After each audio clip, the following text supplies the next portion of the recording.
Parker Stevenson looked like the polished heartthrob Hollywood could trust. Then Kirstie Alley entered his life with the opposite energy. He was calm, private, and careful. She was bold, unpredictable, and impossible to ignore. Together, they built a family and shared years of fame, pressure, and struggles fans rarely saw. But somewhere along the way, the love story changed, and Parker stepped even further from the spotlight. He said little about what remained between them. Then Kirstie died, and one quiet message brought old memories rushing back. Parker's life holds more heartbreak, mystery, and unfinished emotion than fans truly knew. Join us as we uncover the fame, fractured love, bitter splits, and quiet tribute that pulled Parker and Kirstie's buried past back into the light. The actor who dreamed of building houses, Richard Stevenson. Parker Jr. was born on June 4, 1952, on the main line of Philadelphia. He was one of two sons born to Richard Stevenson Parker Sr.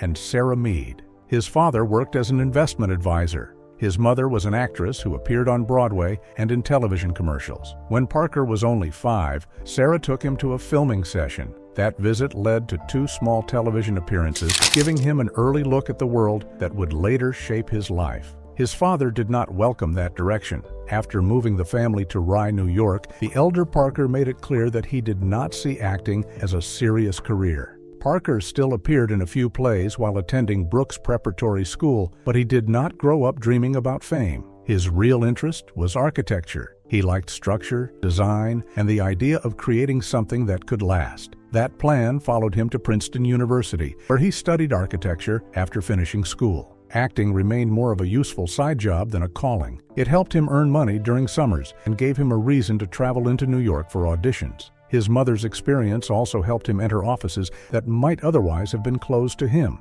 Those train rides into the city quietly shaped another passion. Parker later remembered watching quick flashes of life through the window. He saw people on fire escapes, couples kissing, and short moments that disappeared almost as soon as he noticed them. Those frozen images stayed with him and helped build his love of photography. Before he had chosen one career, Parker was already pulled toward 3 different worlds: architecture, acting, and pictures. In 1972, acting moved to the front when he received his first notable screen role in a separate piece. He was credited as Parker Stevenson, the name audiences would soon know. Yet even then, he was not certain that Hollywood was where he belonged. A much larger opportunity was waiting, and it would change the quiet architecture student into a face seen across America in ways he never expected. The TV role that took over his life. After Princeton, Parker briefly considered business school in New York, but acting kept pulling him back. He moved to Hollywood and appeared opposite Sam Elliott in the 1976 film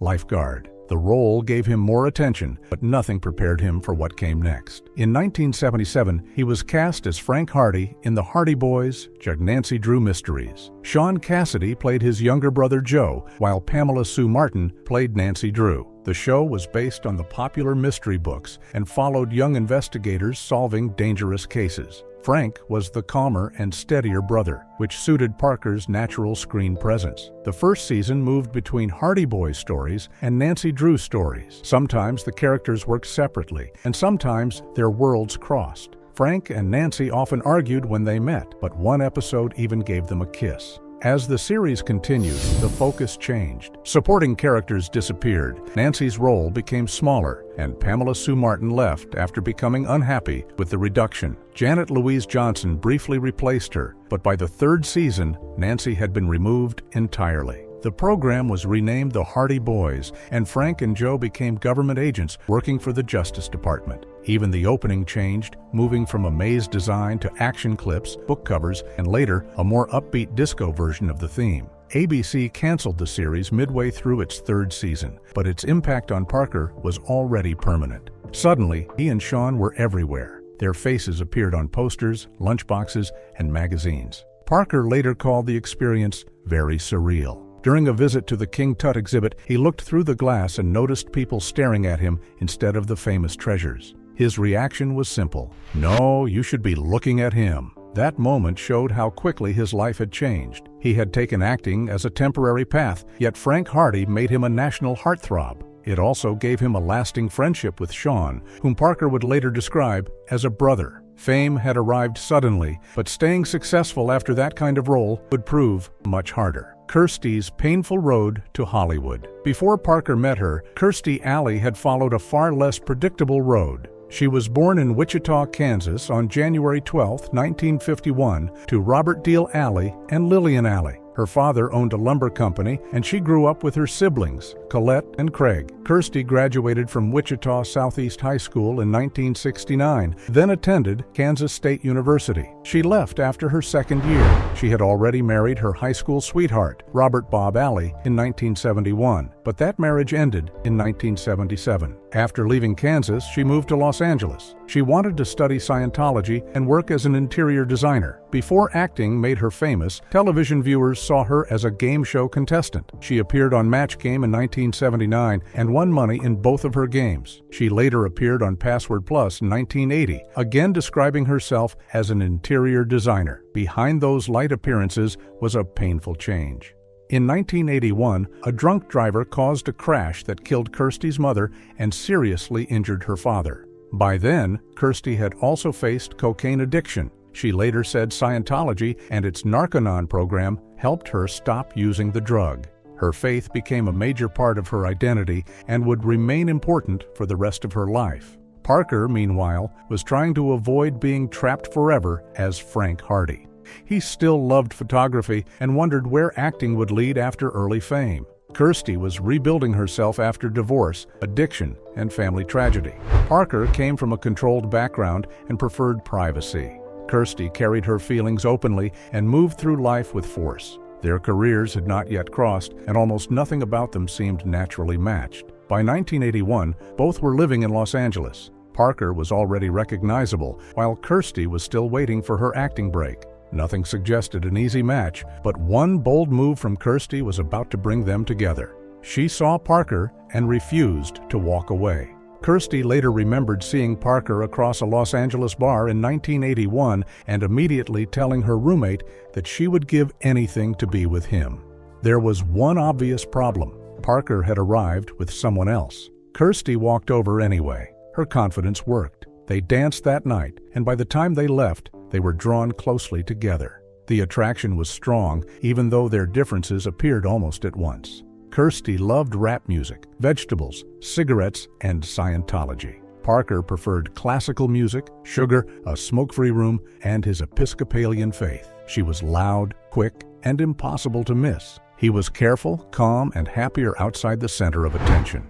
Their politics, habits, beliefs, and basic ways of living rarely matched. Parker later called them exact opposites. At first, that contrast created excitement. Each seemed to offer what the other lacked. While their relationship grew, both careers kept moving. Kirstie made her film debut in 1982 as Lieutenant Saavik in Star Trek II: The Wrath of Khan. Fans liked the character, but she did not return for the next films, and another actress took over the role. Parker appeared in Stroker Ace in 1983 as Aubrey James, the bold racing rival of Burt Reynolds' character. The movie failed with critics and at the box office, but Parker formed a friendship with Reynolds. Years later, he remembered a fight scene in which Burt was meant to pretend to punch him but accidentally hit his nose. Reynolds was deeply sorry. Kirstie also became a regular on the television series Masquerade from 1983 to 1984 and took smaller film roles. On December 22, 1983, after about 2 years together, Parker and Kirstie married. Their wedding joined two people who had been pulled together by contrast, but marriage placed those differences inside the same home every day. Soon, work would place them on the same set, too. Their marriage walked straight onto the set. By 1985, Kirstie was gaining stronger roles. She appeared in the first North and South miniseries, a huge television story about two families divided by the American Civil War. The drama followed the friendship of Ori Main, played by Patrick Swayze, and George Hazard, played by James Ridd. Their families stood on opposite sides of the growing national conflict. When Book 2 was prepared for 1986, Parker wanted a place in it. He and Kirstie had not been married long, and she had spent months away during the first production. Parker later explained that he did not want another long separation, so he strongly pursued the role of Billy Hazard. He got it, while Kirstie returned as Billy's sister, Virgilia Hazard. The plan did not work as expected. Parker filmed for about 6 months, while Kirstie worked for only around 2 weeks. Even so, they shared a major production. That overlap placed their marriage inside the pressure of a large set. Kirstie later admitted that she developed powerful feelings for Patrick Swayze while making North and South. She also spoke about intense feelings for John Travolta at another point in her life. She insisted that neither connection became physical and that she did not betray her marriage. Parker remained far less open about emotional matters. That gap between her public honesty and his privacy would become part of their story. Book 2 met similar widespread success, keeping the couple inside one of television's most watched stories. Kirstie's career rose again in 1987. She starred with Mark Harmon in Summer School, which earned more than $35 million in the United States. That same year, she joined Cheers as Rebecca Howe, replacing Shelley Long after 5 seasons. The role changed her status almost immediately. Kirstie was no longer simply Parker Stevenson's rising actress wife. She was becoming one of television's biggest comedy stars. Parker was still working, including the short-lived 1988 series Probe, where he played Austin James. By the end of the decade, both careers were about to change again. But one private struggle would soon matter more than anything happening on screen. Behind the fame came their deepest heartbreak. In 1989, both Parker and Kirstie reached major turning points. Parker joined the original cast of Baywatch as lifeguard Craig Pomeroy. The beach drama became a worldwide success, but Parker left after its first season. He told David Hasselhoff that he was finished running around in a small Speedo. Hasselhoff later invited him back to direct. Years afterward, Parker admitted that leaving the show had been a mistake. He also joked that Kirstie was not thrilled about him working each day on a beach with Pamela Anderson, Yasmin Bleeth, and Erika Eleniak. Kirstie, meanwhile, starred with John Travolta in Look Who's Talking. The film earned more than $295 million worldwide and led to 2 sequels. Her success on Cheers also brought award nominations. Yet away from the cameras, she and Parker were trying to have a child. In 1990, Kirstie became pregnant, and the Cheers staff planned to include the pregnancy in Rebecca Howe's story. Then she suffered a miscarriage. Kirstie later described the shock of being told the baby was gone while Parker was not there. She said that after carrying a child for several months, she had already imagined the baby's room, school, and whole future. "It's just like all the life falls out of you," she recalled. Her Cheers castmates surrounded her with support, especially Rhea Perlman. Parker and Kirstie announced that they would keep trying and would also think about adoption. In 1991, Kirstie won an Emmy for Cheers. Her acceptance speech showed their opposite personalities in one unforgettable moment. She thanked, "My husband Parker, the man who has given me the big one for the last 8 years." The crowd laughed and gasped while Parker sat in discomfort. He later told her in the limousine that she never had to mention him in another speech. In October 1992, their long wait for parenthood ended when they adopted their son, William True Stevenson. The miscarriage had not been forgotten, but True brought new purpose into their home. For Parker, the role that mattered most was not another television part. The role Parker loved more than fame. Parker settled into fatherhood more naturally than he had settled into fame. After years of being known as a television heartthrob, he began losing interest in roles that asked him to keep playing much younger men. Responsibility at home changed the way he looked at work. When he accepted the science fiction film Official Denial, he shaved his head to play a man taken by aliens. The change shocked his young son. 1-year-old True simply stared at Parker when he returned home. It was a small family story, but it showed how deeply Parker had begun measuring life through his child's eyes. He and Kirstie still lived with the rewards of 2 successful careers. They were known for expensive habits, including an annual Halloween party said to cost $25,000 and after-hours shopping trips at FAO Schwartz that could reach $15,000. They owned property in several states. In 1991, they had bought a home on Islesboro Island in Maine, once known as the Islesboro Inn. Their agents, publicists, attorneys, corporations, bank accounts, and professional lives were largely based in California. Parker continued acting and took a recurring role on Melrose Place as computer tycoon Steve McMillan. Kirstie kept expanding her success. She won another Emmy for David's Mother in 1994 and received a Motion Picture Star on the Hollywood Walk of Fame in 1995. Her films during this period included Village of the Damned and It Takes Two. The couple also expanded their family. After adopting True in Maine in 1992, they adopted a daughter, Lily. A few years later, Parker and Kirstie registered to vote, obtained licenses, registered vehicles, and filed resident taxes in Maine, even while filing part-time returns in California. Those choices seemed like ordinary parts of their busy life then. Later, they would become important in a bitter fight over where their marriage should legally end. For the moment, they had 2 children, several homes, major careers, and a lifestyle that looked secure. Behind that picture, however, the differences that once felt exciting were becoming harder to carry. The differences that slowly broke them apart. Kirstie once said, "Every arrangement needed a boss, and in their marriage, Parker was the boss." She explained it through a simple image. If an intruder entered their home, she would expect Parker to face the danger, and he would not want her to do it. To Kirstie, that felt romantic. By the middle of the 1990s, that playful picture no longer matched their marriage. Kirstie had become the bigger earner, while Parker wanted a clear place inside the family. He later admitted their differences were terrible for married life and called it a miracle they had remained together so long. Their 2 children gave them a powerful shared purpose, but parenthood could not remove the problems between them. Kirstie's career remained highly visible, while Parker kept working more quietly. By then, both were approaching a decision that would turn their private problems into a public battle.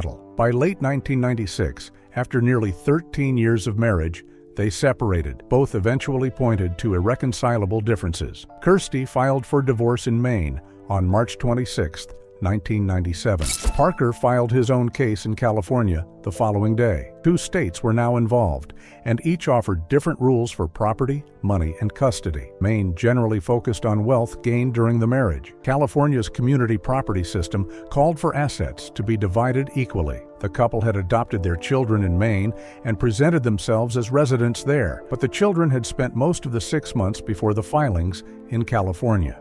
Judges from the 2 states spoke by telephone, and California first took control of temporary custody matters. Parker asked Maine to dismiss Kirstie's case, arguing that the state should not handle it. What had started as a private failure between 2 very different people was turning into a public legal struggle, and the numbers soon made the split look even uglier. Their divorce got expensive and ugly. The legal fight exposed details Parker and Kirstie had once kept inside their marriage. Parker requested spousal support because Kirstie was earning far more than he was. He argued that he needed enough money to maintain the life they had shared, including $18,000 each month for rent on a Bel Air home. He also sought custody of True and Lily and requested $75,000 a month in child support until they reached adulthood. Although Parker had once been a highly wanted television actor, he said his earnings were only a fraction of Kirstie's. The state dispute added another layer. A Maine court first found that Kirstie had lived there long enough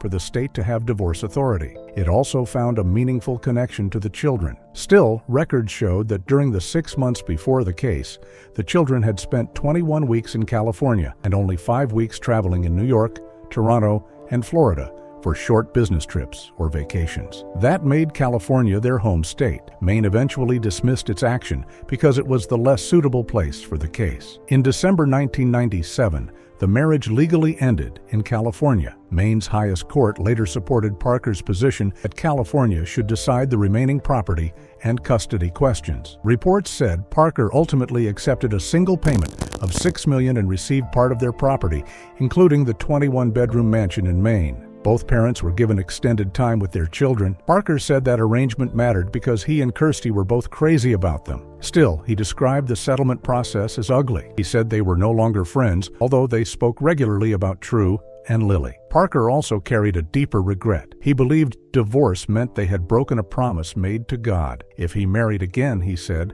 he would choose someone who shared his dreams and goals. Professionally, both moved forward. Kirstie began starring in and producing Veronica's Closet, while Parker appeared in the 1998 film Legion. Their marriage was finished, but the children ensured that neither could completely leave the other's life. Kirstie stayed loud, while Parker went quiet. After the divorce, Kirstie remained more public than Parker. Veronica's Closet ran from 1997 to 2000 and brought her more Emmy and Golden Globe attention. She later became a spokesperson for Pier 1 Imports, then for Jenny Craig. Her changing weight became a public story that followed her work. Kirstie said she had always been a compulsive eater, but began gaining weight after early menopause. During her first period with Jenny Craig, she lost 75 pounds. After leaving the program, she said she gained 83 pounds and reached 228 pounds. She turned that struggle into television through Fat Actress in 2005 and Kirstie Alley's Big Life in 2010. She also created the Organic Liaison weight loss line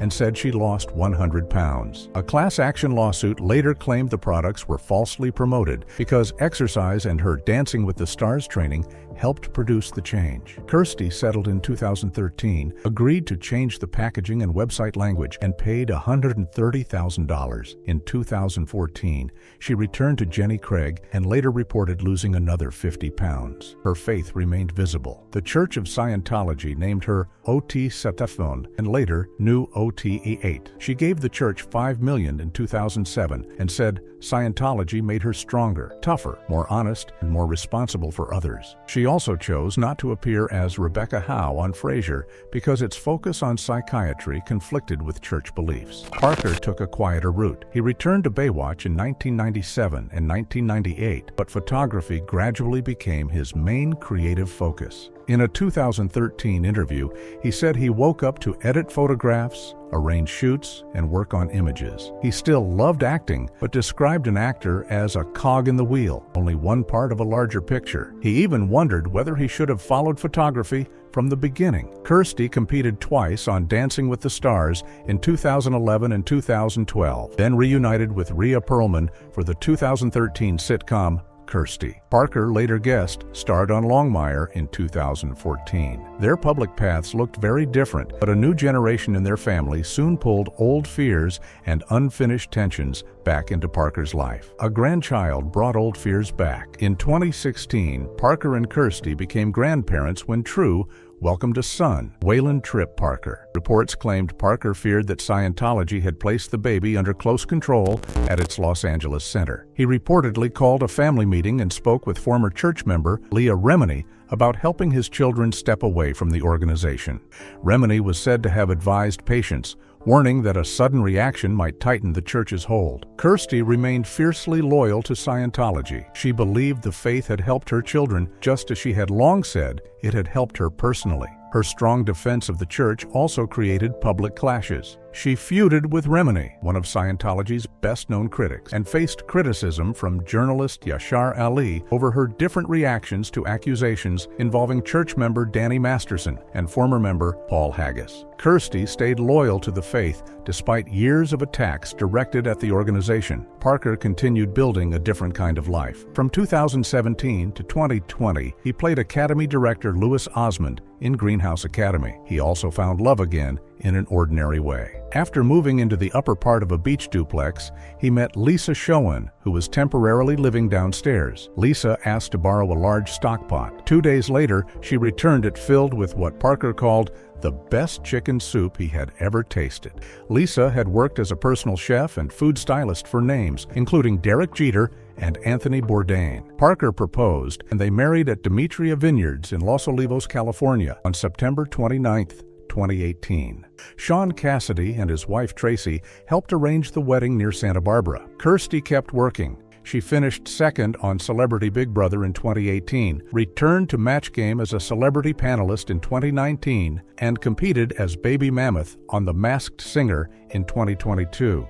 She still owned homes in Oregon and Florida and had continued spending time on Islesboro Island, Maine, until 2020. By then, Parker and Kirstie had been divorced for 25 years. Their shared history remained, but neither knew how suddenly it was about to be cut short. After 25 years apart, Parker spoke. On December 5, 2022, Kirstie Alley died at age 71 after a cancer diagnosis her family said had only recently been discovered. True and Lily announced the news, calling her an incredible, fierce, and loving mother. They said she was surrounded by close family and praised her joy for life, her children, grandchildren, animals, and creative work.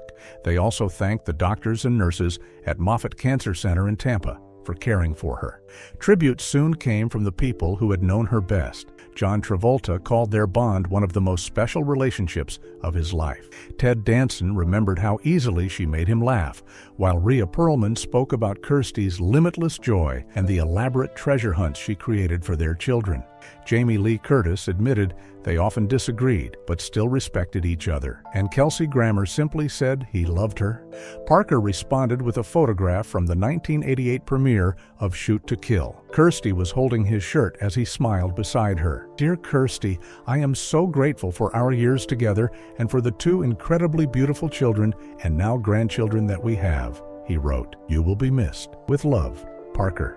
In 2023, Parker spoke more openly about the loss. He called it a tragedy that Kirstie was not around longer, especially for True and Lily. Although he said they were doing well, he added, "We're never really ready for our parents to be gone." He believed the loss forced them to grow up faster. Parker also shared where their children had ended up. True played guitar and drums and captained a charter fishing business in Florida. Lily and her husband made custom furniture. Parker still went to the beach to jog and swim, though he surfed less often. His fortune has been estimated at $10 million, while Kirstie reportedly left around $40 million. Parker also hoped to travel with Lisa to Spain or England, where she could explore local food while he photographed their time there. Even after everything that had changed, he was still looking ahead to another creative chapter. Do you think Parker's tribute was closure, or the closest he ever came to admitting Kirstie still had a hold on him? And what will people remember most, the star, the scandals, or the love story that never fully disappeared? Share your thoughts in the comments below, and don't forget to hit like, subscribe,